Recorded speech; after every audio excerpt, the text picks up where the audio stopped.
ꯉꯁꯤꯗꯤ ꯑꯩꯈꯣꯏꯒꯤ ꯕꯣꯝꯕꯔꯤꯡ ꯑꯅ ꯑꯃ ꯂꯩꯕꯀꯣ ꯁꯥꯟꯅꯄꯣꯠ ꯍꯥꯏꯗꯤ ꯁꯨꯃꯥꯏꯅ ꯂꯪꯉꯦꯗꯅꯀꯣ ꯑꯗꯨꯒ ꯑꯃꯨꯛ ꯑꯩꯒꯤ ꯉꯥꯛꯇꯪ ꯍꯟꯖꯤꯜꯂꯛꯄ ꯍꯥꯏꯇꯥꯔꯦ ꯑꯁꯤꯒꯤ ꯄꯣꯠꯁꯦ ꯑꯩ 3D ꯄ꯭ꯔꯤꯟꯇꯔꯗ ꯀꯥꯞꯊꯣꯛꯀꯦ ꯑꯗꯨꯒ ꯐꯖꯅ ꯁꯥꯟꯅꯕ ꯌꯥꯕ꯭ꯔꯥ ꯌꯦꯡꯁꯤꯕꯀꯣ ꯑꯗꯣ ꯁꯤꯒꯤ ꯐꯥꯏꯜꯁꯦ 3D ꯐꯥꯏꯜꯁꯦ ꯑꯩꯅ ꯁꯝꯍꯥꯎꯗꯧꯗꯨꯅ ꯏꯟꯇꯔꯅꯦꯠꯇꯒꯤ ꯍꯨꯔꯥꯜꯂꯛꯄꯅꯦ ꯍꯨꯔꯥꯜꯂꯛꯏꯕ ꯋꯦꯕꯁꯥꯏꯠꯇꯨ ꯃꯃꯤꯡꯅ +3D.com ꯀꯧꯋꯦ ꯍꯨꯔꯥꯜꯂꯛꯄ ꯍꯥꯏꯗꯤ ꯐꯥꯒꯤ ꯇꯧꯕꯅꯦ ꯄꯩꯁꯥ ꯄꯤꯔꯒ ꯂꯩꯕ ꯌꯥꯕꯁꯨ ꯌꯥꯎꯏ ꯐ꯭ꯔꯤ ꯗꯥꯎꯟꯂꯣꯗ ꯇꯧꯕꯁꯨ ꯌꯥꯎꯏ ꯑꯩꯅ ꯐ꯭ꯔꯤ ꯗꯥꯎꯟꯂꯣꯗ ꯇꯧꯕ ꯌꯥꯕꯗꯤ ꯈꯜꯂꯒ ꯂꯩꯔꯛꯄꯅꯦ ꯑꯗꯣ ꯍꯧꯖꯤꯛ ꯌꯦꯡꯉꯁꯤ sida layre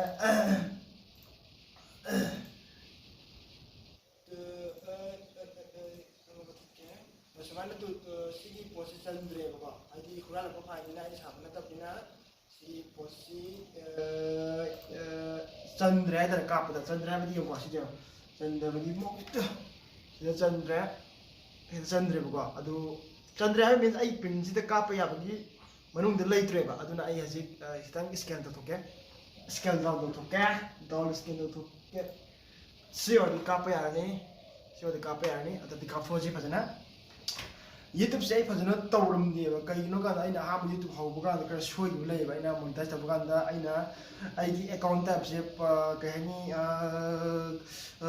बिजनेस में चलुबा अदि पर्सनल में दो अदि आइगे ममांगी पैसागी वीडियो गी लोइ मांग्रबनेबा अदो हजिकती हजिक अइ तबखले से कोगी आर्डिनो गुंबा अदि यानी IoT के तबि मैम समाना खगसु प्रोजेक्ट मचा मचा वीकली की ओइनबा एजुकेशन पर्पस ओइना तबकेने खले हजिकती लोइना सेमा यारबा अदु हजिकी YouTube की मागी मैम मेनो खुद लो याग्रे बट अदुगी मथंग दा मुक्सु आइजे स्ट्राइक मुक चाब 90 के स्ट्राइक म सारेबा अदि जा खर कोनेबा स्ट्राइक कमाइ सारे ले बिल्डिंग दि चोंग दबा ग सेन नम थागत लुबने अदि आइजे स्ट्राइक चारबनेबा अदु हदक ते मोइना स्ट्राइक तो लौथुपगि अइना फॉर्म मिजिंगरे 90 डेज मुंग बै लौथुरनिबा सुमाइना काना काना बा याबा ओ याबा दिस ओ याबा खरा प्रोजेक्ट मचा ता तौके अदुगा कोइ अइन खंजबगी खंजबगी चांदको आई जाइन दिना नत्ते अदु तारसो अइना खंबा गैदि खरा शेयर तौके अदो हजिकी लैबा आर्डिनो लैरिको कोड मैम तो कांदा बगी रोबोटिक आर्म ओइरो काना काना याबा मैम प्रोजेक्ट मचा मचा तौरगा अदि सिनबा याबसो याबनि बादा सिनबा याबसो याबनि यादबसो याबनि को अदु मैम जो खरा आई खंजब खरा शेयर तौके आई चिनेन जी ओइन हाइतारेको मैम हजिक मथंग नेक्स्ट वीडियो दा मसु लैरिको बगी आइना प्रिंट तौने बसे रोबोटिक आर्म दी सिकेनोजे प्रिंट तौने जो खर सेमबुदे लोइरोनेबा सेम लोइगा मागी सागो तो वाटलगा आइजे अंगामी सेमने ना दता जुमा लौ लाख्रेबा जे ए थिन संग्रबा अदु इजाइना कमाइना वर्क तौगे हाइदो सागो मोदो लेरगा लै सेमट्रे सिदे कोडिंग तौरनी आर्डिनो दा अदुगा माजे वर्क तौदे रोबोटिक आम को इंडस्ट्री दे लैबो दुम खरा सैंपल हाइदे मचा हाइदे कमाइना वर्क तौदे खंगबि दमतने ओके अदु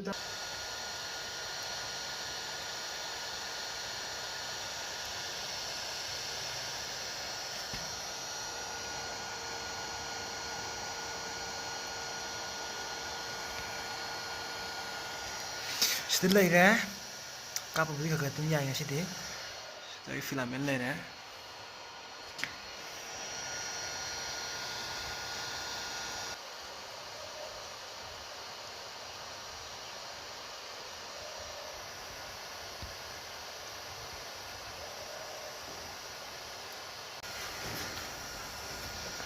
kapa loire print je kap loire du ji yeng ngasi phajana yarba do ai patah lagi ya lau nih he oke ya deh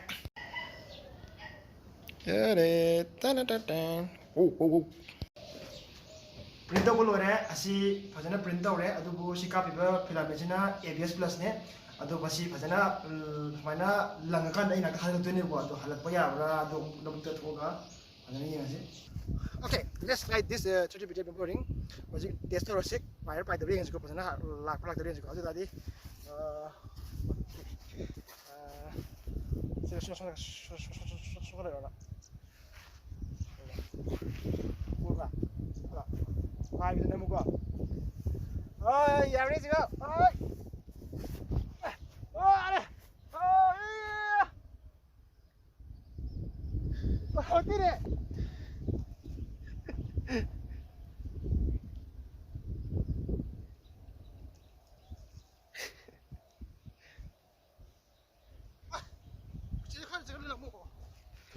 udah yang mau jangan tinggi juga oke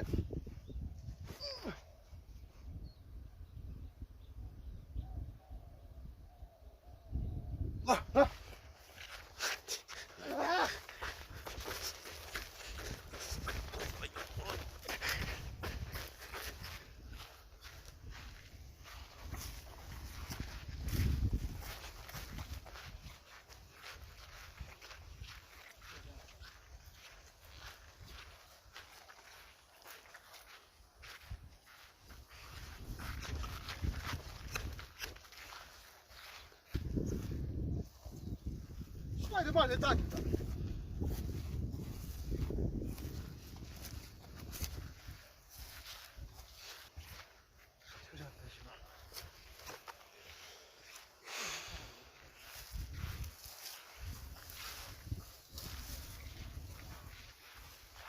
Oh, sila. Ra. Ang kulas. Wala na halog tayo nagta. Let's go.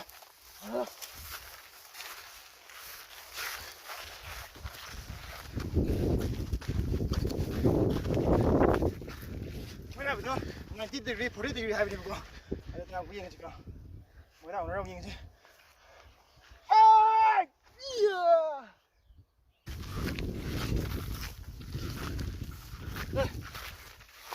Let's try.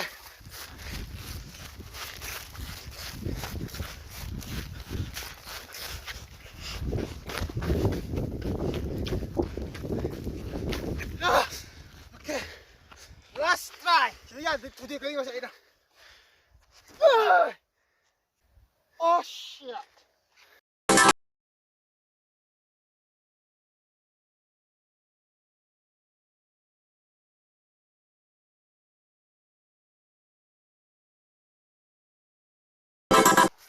Woo! Gimana? Go, go, move. Masih beberapa je pada waktu ya je pada nak ingat fire kalau ya je atau tadi masih pada waktu boleh tempoh mana atau tadi ayah sih atau pada sana macam printer yang ngasih di sana bye bye.